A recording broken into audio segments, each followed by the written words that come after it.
بسم اللہ الرحمن الرحیم۔ بیان کیا جاتا ہے کہ بنی اسرائیل میں 2 بھائی تھے، جن میں ایک مسلمان تھا اور دوسرا کافر تھا۔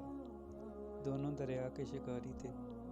کافر بت کو سجدہ کرتا تھا، مگر جب مچھلیوں کے لیے جال تیار کرتا تو اس میں ڈھیروں مچھلیاں آ جاتی کہ اس کو کھینچنا بھی اس کے لیے مشکل ہو جاتا۔ مگر مسلمان کے جال میں صرف ایک ہی مچھلی آتی تھی اور اسی پر صبر کے ساتھ خدا کا شکر ادا کرتا تھا۔ اتفاقاً ایک روز اس مسلمان کی بیوی اپنے مکان کی چھت پر گئی تو اس کی نظر کافر کی بیوی پر پڑی، جو زیور اور بہترین لباس سے آراستہ تھی۔ یہ دیکھ کر اس مسلمان کی بیوی کے دل میں وسوسہ پیدا ہوا کہ کاش میں بھی ایسی ہی ہوتی۔ تو کافر کی بیوی بولی، تو اپنے شوہر کو اس پر آمادہ کرے، وہ بھی میرے شوہر کے معبود یعنی بت کی عبادت کیا کرے، تاکہ تو بھی میری طرح مالدار ہو جائے۔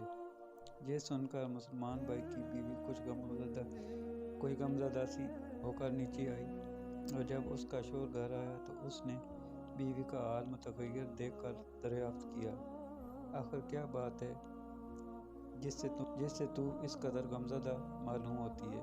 تو وہ کہنے لگی، بس میاں، یا تو تم مجھے طلاق دے دو یا اپنے بھائی کے معبود کی عبادت شروع کر دو۔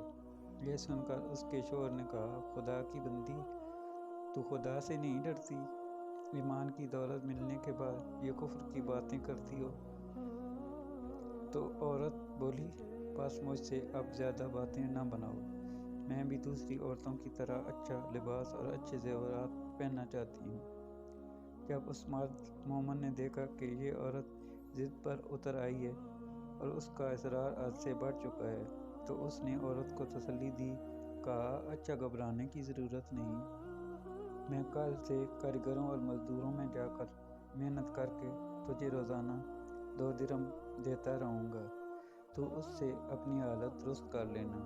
یہ سن کر عورت کو کچھ تسکین حاصل ہوئی، اور سویرے ہی وہ مومن مرد مزدوری کی تلاش میں نکلا، لیکن کسی نے اس سے حال نہ پوچھا۔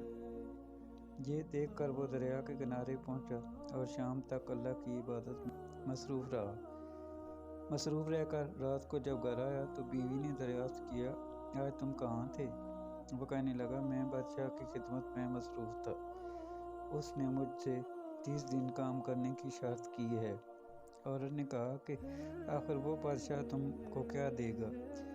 تو اس نے جواب دیا، میرا بادشاہ بڑا کریم ہے اور اس کے خزانے مال و دولت سے بھرے ہوئے ہیں، وہ مجھے وہ دے گا جو میں چاہوں گا۔ چنانچہ اسی طرح برابر وہ اپنے معبود برحق کی عبادت میں مصروف رہا، اور تیسری رات ہوئی تو بیوی نے کہا، سنو میاں، اگر کل تم نے مجھے مزدوری لا کر نہ دی تو تم مجھے لازمی طلاق دے دینا۔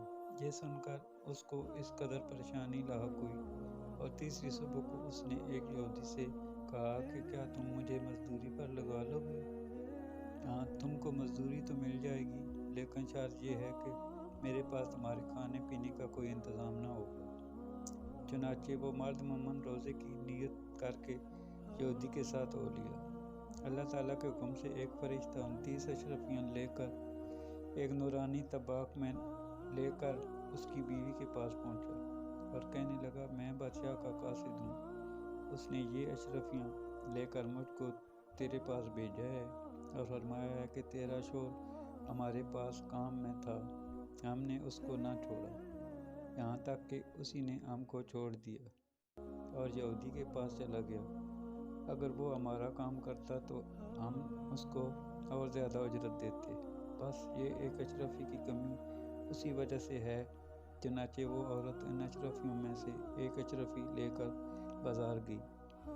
سنار نے اس کی 1000 قیمت عورت کے ہاتھ میں رکھ دی، اور جب شام کو وہ مومن مرد گھر واپس لوٹا تو عورت نے اس سے دریافت کیا، آج تم کہاں تھے؟ اس نے جواب دیا کہ آج میں ایک یہودی کے کام پر گیا ہوا تھا۔ تو بیوی کہنے لگی، آخر بادشاہ کی خدمت ترک کر کے تم دوسرے کی خدمت کیوں کرتے ہو؟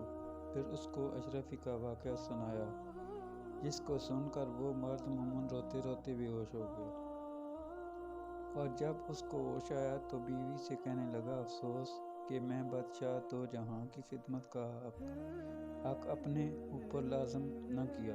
اس کے بعد اس شخص نے عورت کو چھوڑ دیا اور پہاڑوں پر چلا گیا، جہاں خدا کی عبادت میں مصروف رہ کر اس کا انتقال ہو گیا۔